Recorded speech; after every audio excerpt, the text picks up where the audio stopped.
네, 합격은 전략이다. 김진환입니다. 자, 이번 시간에는 학생 리포트 어떻게 작성하는지 예시를 보도록 하겠습니다. 첫 번째 이제 학급 담임용 리포트가 있는데요. 교과 담임용하고 좀 달라야 되겠습니다. 학급 담임 선생님은 그 학생의 모든 부분을 파악해야 되거든요. 그래서 교과 선생님한테는 그 과목에 집중해서 리포트를 작성해야 되지만 학급 담임에게는 그 학생의 전반적인 것들, 국영수 모든 과목에 대한 그 학생의 상태를 좀 알려주고 강점과 약점을 제공해 주는 것이 좋습니다. 일단 우리 이렇게 보시죠. 화면에 있는 것처럼 학급 담임용에는 첫 번째 학생의 기본 사항을 적습니다. 이름, 성별, 생년월일, 연락처, 그 다음에 가족 구성, 집의 가훈, 그 다음에 출신교, 학생이 이제 고등학생이라면 어느 중학교에 나왔는지, 그리고 가정의 교육 환경, 이런 것들을 적을 수 있는데, 물론 이 중에서 개인정보 때문에 나는 적고 싶지 않다라는 것은 빼도 좋습니다. 꼭 적어야 되는 건 아니고요. 학생을 이해하고 학생을 지도하는데 꼭 필요하다라고 하면은 여기다 집어넣으면 좋습니다. 보통 가족 구성에서 형이 있는지 동생이 있는지, 근데 그 형이 있다면, 오빠가 있다면은 지금 대학생인지 아니면 고등학생인지 이런 것들을 알면은 선생님이 이 학생은 집에서 형이나 이렇게 오빠 누구한테 도움을 좀 받을 수 있겠구나라는 생각을 할 수 있어서 지도하는데 조금 참고할 수 있죠. 그 다음에 이제 기본사항을 적고 나서 두 번째는 학생의 성격과 성향을 적어드리면 좋습니다. 학생의 성격이 특성이 어떤지, 책임감이 좀 강한지, 성실한 편인지, 친구 관계가 좋은지, 사교성이 있는지, 사회성이 있는지 이런 것들을 적어주는 거죠. 물론 책임감, 성실성, 그 다음에 사교성, 사회성이 좋다. 되게 좋은 것들이잖아요. 그죠? 이 좋은 거 위주로 많이 써주면 좋아요. 이것이 좋은 정보가 들어갔을 때 선생님이 학생을 좋은 관점으로 보게 됩니다. 그러니까 좋은 점들, 성격 특성들, 좋은 점들, 약점은 밑에 이제 나옵니다만 이런 걸 먼저 써주세요. 좋은 점부터, 약점부터 쓰는 거 아닙니다. 그 다음에 이 학생의 강점은 뭐냐? 자기 주도적 학습 태도가 강하다.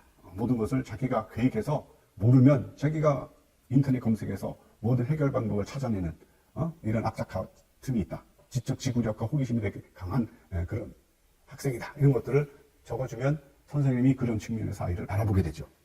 그리고 이제 약점도 이제 적어주는 겁니다. 여기 사례에 보면은 낯선 환경에 적응 시간이 좀 필요한 성격을 띠고 있다. 그러니까 조금 내향적인 성격이 좀 있을 수 있다는 거죠. 그래서 이런 약점을 주면은 이제 선생님이 조를 짠다거나 아니면 발표를 할 수 있는 기회가 있거나 그럴 때 이제 그 학생을 염두에 두고 이런 내향적인 성격을 어떻게 하면은 고쳐줄 수 있는지 관심도 갖게 되고, 또는 이제 과제를 부여할 때는 이 내향적인 성격을 감안해서 그 학생에 적합한 그런 과제를 부여할 수도 있습니다. 그 다음에 이제 중요한 게 관심 분야죠. 과목이면 이제 수학, 과학에 관심이 많다. 그리고 데이터 분석이나 경제 분야 이런 쪽에도 좀 관심이 많아서 앞으로 장기적으로 그런 쪽에 좀 진로를 잡으려고 하는, 탐색하고 있는 이런 입장에 있다라는 것을 담임 선생님한테 알려주면 좋습니다. 그리고 그 옆에 농구 이런 것도 나오는데요. 공부에만 너무 그렇게 학생에 대한 공부, 여기에만 너무 집중해서 정보를 주는 것보다도 스포츠랄지, 예술이랄지, 이런 쪽에 흥미를 갖고 있는 분야가 무엇인지도 알려주면 좋습니다. 그리고 학생 성격과 성향을 잘 알 수 있는, 잘 드러낼 수 있는 에피소드 같은 거 있으면 적어서 간단하게 보내드리면 아주 학생을 이해하는 데 도움이 되겠죠. 다음 항목은 이제 담임 선생님한테는 모든 교과에 대한 정보를 제공해 주는 게 좀 도움이 된다고 했습니다. 그래서 교과별 관심 및 목표라는 항목을 만들어서 국어, 수학, 영어, 통합사회, 통합과학, 그리고 이제 고2를 염두에 두고 만든 건데요. 그래서 각 교과에서 이 학생이 지금 어떤 부분에 관심이 있고 어떤 쪽에는 강점이 있는데 얘가 지금 자기가 약한 부분이 어디다. 그래서 강한 것은 계속 심화 확장을 해서 발전시킬 목표를 갖고 있는데 약점은 이렇게 극복할 계획을 갖고 있으니 이 점에 관해서 선생님 많이 좀 도와주십시오라고 이렇게 정보를 제공하면 좋지요. 그러면 나중에 학급 담임 선생님이 교과 담임 선생님을 만났을 때 이 학생 얘기를 합니다. 우리 반에 영영이는 지금 국어 과목을 엄청 좋아한대요. 걔는 창의적이라 소설도 예전에 막 쓰고 소설도 이거 인터넷에 올려가지고 많은 칭찬도 받고 그랬다는 경험도 있대요. 이런 것을 선생님하고 얘기를 하게 되잖아요. 그죠?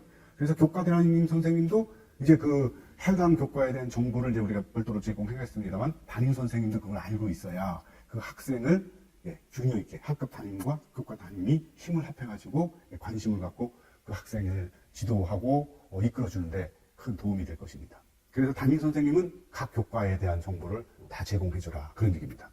그 다음에 이제 우리 학생이 단기적으로 어떤 목표를 갖고 있고 장기적으로 어떤 목표를 갖고 있는지 단기 목표, 장기 목표를 적어주면 좋습니다.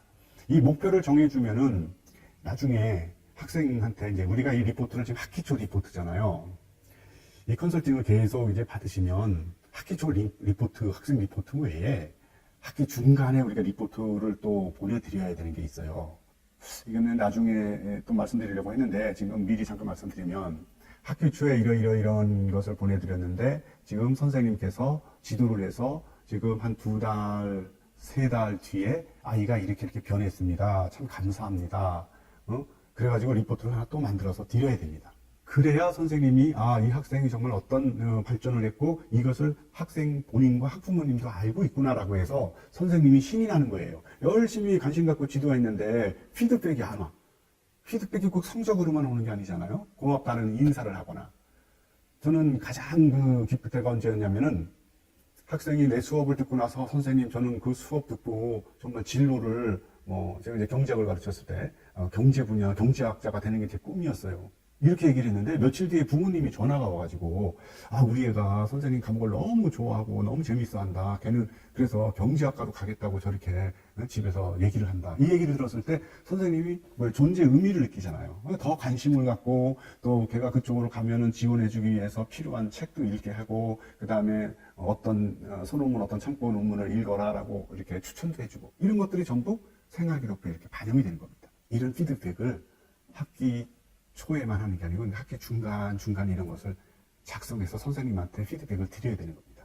바로 이 교육 입시 컨설팅이라는 것은 이렇게 장기간에 두고 전략적으로 접근하는 것이지 대학의 입시 정보를 분석해서 이렇게 모르는 분들에게 이렇게 알려주고 그거는 그냥 검색하면 다 나오는 겁니다. 실제로는 학교에서 학생들이 성공할 수 있도록 도와주는 거거든요. 그래서 이 학생 리포트는 지금 학기 초 리포트라는 것을 꼭 기억하시기 바랍니다. 자, 그 다음에 이제 5번째로 학급 담임용에 보면은 교우 관계 및 생활 습관이 나옵니다.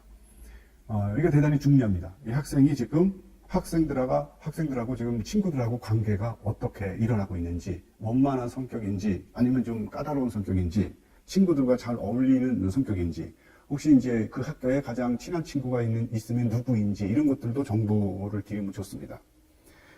물론 장점을 많이 적어주면 좋고요. 그것이 기억하는 데 좋다, 선생님한테 긍정적인 효과를 미친다고 했죠. 그 다음에 생활 습관, 규칙적인 생활 습관을 갖고 있고, 식습관도 아주 좋다. 특이사항, 앞에서도 얘기했듯이 새로운 환경에 적응하는 시간이 좀 필요로 한 그런 좀 내향적인 성격을 가지고 있으니까 선생님께서 좀 관심과 격려를 부탁드린다. 이런 내용들을 적으면 좋겠죠. 그리고 마지막으로 담임 선생님께 드리는 부탁의 말씀. 그래서 진로 탐색 동아리 활동이나 이런데 본인의 관심 있는 활동을 할 수 있도록 많은 기회를 좀 베풀어 주셨으면 좋겠고, 이 학생이 실험 관찰을 되게 좋아하니까 혹시 그런 기회가 있다면 학생들에게 적극 권해주면 좋겠습니다. 등등의 얘기를 그 학생 입장에서 작성하면 좋겠습니다. 자, 이 학급 담임용 학생 리포트, 이거는 예시입니다. 꼭 이대로 하셔도 좋고요. 더 좋은 것이 있으면 좋은 것을 만드셔도 좋습니다. 교과 담임용 학생 리포트를 보시기로 하겠습니다. 자, 이건 이제 과학교과를 예시로 들었는데요. 첫 번째 항목에 보면 기본 인적사항. 이거는 학급 담임용과 동일하게 기록하면 됩니다. 그 다음에 두 번째, 학생의 성향과 과학에 대한 관심. 일반적인 성향을 좀 잠깐 언급하지만 특히 이 과학 선생님이기 때문에 과학에 관해서 이 학생이 지금 얼마나 관심과 열정이 있는지 이런 것들을 적어주면 좋겠죠. 그래서 성격 특성 보면 호기심이 많고 탐구 정신이 강하다 그랬는데, 지적 호기심이 많고 과학적 탐구 정신이 뛰어나다는 건 과학 선생님 입장에서는 아주 대단히 반가운 정보잖아요. 관심을 갖고 학생을 지켜볼 수 있죠. 학습 태도, 실험 및 탐구 활동에 적극적이며 논리적 사고력이 뛰어나다. 그러니까 논리적 사고력이 뛰어나고 이 실험 탐구 활동에 적극적이다라는 평가를 받고 싶으면 이거 팁입니다. 학생 리포트에 그런 말을 써야 됩니다. 우리 아이의 장점이 뭐냐? 실험 탐구에 정말 적극성을 가지고 있는 애다라는 것을, 이것이 좀 생활기록부에 좀 들어갔으면 좋겠다 그러면 학기 초에 이 학생 리포트에 그 내용이 들어가 있어야 돼요. 이것이 도움이 됩니다. 물론 최종적인 것은 선생님이 안 써주면 반영이 안 되겠죠. 그런데 선생님이 학기 초에 그 학생에 관해서 이런 정보를 입력을 해놨어. 그리고 실제로 학교 생활에서 그 분야에 관해서 적극적이에요. 그러면 학기 초에 입력된 정보가 더 강화되는 거죠. 그 강화된 것이 그 학생에 대해서 평가 기록으로 입력할 때 나오게 돼 있습니다. 그 다음에 이제 과학에 대한 관심, 물리 및 화학 데이터 분석 및 환경과학 이런 분야에 관심이 많다는 것, 이런 걸 기록해 주고요. 세 번째는 과학학습 및 목표를 줍니다. 단기적인 목표, 장기적인 목표. 아까는 뭐 담임 선생님한테는 전반적인 차원에서의 장단기를 했다면 이건 이제 교과 담임이니까 과학 선생님이니까 과학과 관련해서 단기와 장기 목표를 적어 놓으면 되겠죠. 그 단기 목표는 이제 뭐 기본 통합과학 교과라면 그것을 제대로 이해하는 것이고 거기서 성적을 잘 유지하는 것이겠지만 장기적으로는 이제 그 교과와 연결된 진로 분야, 내가 어느 대학이나 어떤 분야로 진출하고 싶다라는 것을 적어 놓고 그래서 그걸 위해서 무슨 준비를 해야 되는지 탐색하고 있다. 그리고 이것과 관련해서 선생님의 좀 많은 지도 편들을 좀 부탁드린다 하면은 선생님이 그 학생을 볼 때마다 한마디씩 해주는 겁니다. 그 다음에 이제 필요한 지원. 그래서 이 학생이 지금 실험 및 프로젝트 활동 참여기를 확대하고 과학심화 학습 자료를 좀 많이 제공해 주셨으면 좋겠습니다. 라고 지금 필요한 이 지원이라는 것은 교과 담임 선생님한테 부탁하는 겁니다. 네 번째, 학생의 강점 및 보완 사항을 적어줍니다. 지금 우리 학생이 어느 입장에서 지금 강하고 어느 쪽에서는 조금 약점을 갖고 있는데 이걸 알려주면은 선생님이 도와줄 수 있죠. 그래서 과학 개념, 실험 및 탐구, 협업 및 발표 이렇게 예시로 적어놨습니다. 여기 들어가는 내용은 이제 학생마다 좀 다를 수 있겠습니다. 과학 선생님이니까 이렇게 실험 탐구 이런 거 되게 중요하고요. 또 요즘에는 이제 앞에서도 말씀드렸습니다만 그 협업 능력, 공동체 능력, 협동 정신 이런 거 되게 중요하잖아요. 협동 학습 능력이라고 하는데 예전에는 경쟁에서 승리하는 자를 우수한 학생으로 생각했는데 요즘에는 서로 다양한 학생들이 모여서 공동의 작업을 해가지고 어떤 성과 있는 결과물들을 창의적으로 만들어내는 것을 되게 중시합니다. 그래서 이 협업과 협동심 이런 걸 되게 중시하기 때문에 전략적으로 대학이나 우리 선생님들이 중요시하는 항목에 관해서 정보를 제공해야 돼요. 그러니까 리포트를 쓴다고 해가지고 전혀 의미 없는 항목을 만들어가지고 내용을 담아놓으면 그것은 그리 좋은 효과가 없겠죠. 그래서 요즘에 학교에서 대학에서 중요시하는 게 뭐냐? 지식 내용보다는 역량이잖아요, 역량. 그래서 그 역량 중심으로 해서 그 역량이 어떤지 아이에 대한 정보를 제공하는 것이 나중에 평가받기 좋다라고 말씀드릴 수 있겠습니다. 자, 그 다음에 이제 다섯 번째, 과학활동 및 관심 분야. 이거는 이제 여기다 뭘 집어넣냐면 학기 말쯤 되면 학생이 탐구활동한 것을 자기 평가서로 만들어서 선생님한테 제출해야 돼요. 근데 사실 생활기록부에는 학교에서 학생이 생활한 것을 선생님이 관찰하고 기록하는 것이거든요. 그런데 자기주도 학습하는 것을 선생님이 관찰할 수 없잖아요. 따라서 학생이 자기주도 학습으로 어떤 것을 활동했는지, 어떤 탐구 활동을 했는지를 정리를 해서 결과물과 함께해서 선생님한테 갖다 드리는데 선생님 입장에서는요.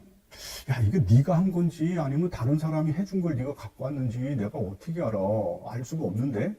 그래서 학생이 가져온 거를 생활기록부에 다 반영 안 해줄 수 있습니다. 그건 선생님의 권한입니다. 그럼 어떻게 해야 되느냐? 학기 초부터 말씀드리는 게 좋아요.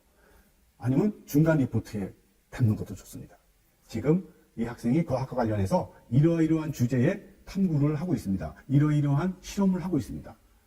또 이러이러한 참고 도서를 읽고 있습니다. 이거에 관해서 선생님한테 좀 말씀드리고 선생님께서 좀 조언을 해주시면 고맙겠습니다. 라고 학기 초에 미리 말씀드려 놓는 겁니다. 그리고 나서 중간에 중간 보고 한번 해드리고요. 학기 말에 가서 결과물을 수업에서 가져다 드리면 선생님이 신뢰할 수 있죠. 그래서 그것이 생활기록부에 반영이 되는 겁니다. 그래서 이 빨간 글씨로 나와 있는 이 구체적 계획, 이거는 독서 계획이든지 아니면 실험 탐구 계획을 미리 구체적으로 주제를 잡아서 미리 말씀드리는 게 좋다는 것이고요.